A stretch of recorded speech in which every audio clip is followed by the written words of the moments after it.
મોરબી જિલ્લાના ટંકારા પડધરી વિધાનસભા વિસ્તારમાં આવતું મોરબી તાલુકાનું માનસર ગામ છેલ્લા કેટલાય સમયથી તંત્રની આળસનું ભોગ બની રહ્યું છે।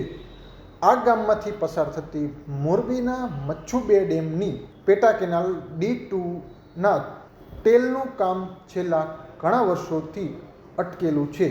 આ કામ અટકેલા હોવાના કારણે જ્યારે પણ ડેમમાંથી પાણી છોડવામાં આવે છે ત્યારે આ પાણી ખેડૂતોના ખેતરમાં જવાને બદલે રોડ પર વેડફાઈ જાય છે અને તેની અસર ખેડૂતોને પડી રહી છે। આ ગામમાં જ્યારે પણ પાણી છોડવામાં આવે છે ત્યારે છોડાયેલું પાણી ગાડા માર્ગમાં પથરાઈ જાય છે, જેના કારણે ખેડૂતોને ખેતરમાં જવાનો રસ્તો પણ બંધ થઈ જાય છે।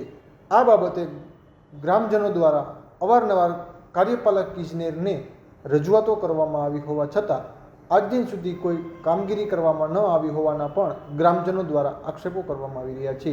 ત્યારે તંત્ર આ કામગીરી ક્યારે કરે છે અને ગ્રામજનોને પડતી મુશ્કેલીનો અંત ક્યારે આવે છે તે જોવાનું રહ્યું।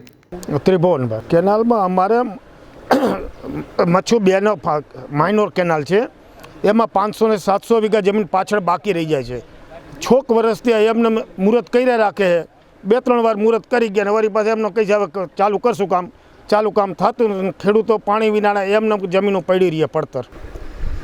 અમારા અહીંયા ખેડૂતને અવારનવાર રજૂઆત આવતી મારી પાસે કે જે મચ્છુ 2ની D2ની M2R કેનાલ કહેવાય અને આ કેનાલનું કામ લગભગ 6 થી 7 વર્ષથી બાકી છે અને આજથી લગભગ 15 મહિનાની આજુબાજુ પહેલાં ખાતમુહૂર્ત પણ થઈ ગયું હતું, પણ આ કેનાલનું કામ ચાલુ થતું નથી। અમે નાયબ કાર્યપાલક ઇજનેર મચ્છુ 2ના અવારનવાર મૌખિક રજૂઆત કરી કે સાહેબ આ કેનાલનું કામ તમે ચાલુ કરાવો, ખેડૂતો પાછળ પાણી વગરના ટળવળે છે, ખેડૂતને જો પાણી મળશે તો ખેડૂત આગળ આવશે અને એની આવક 2 ગણી તો થશે।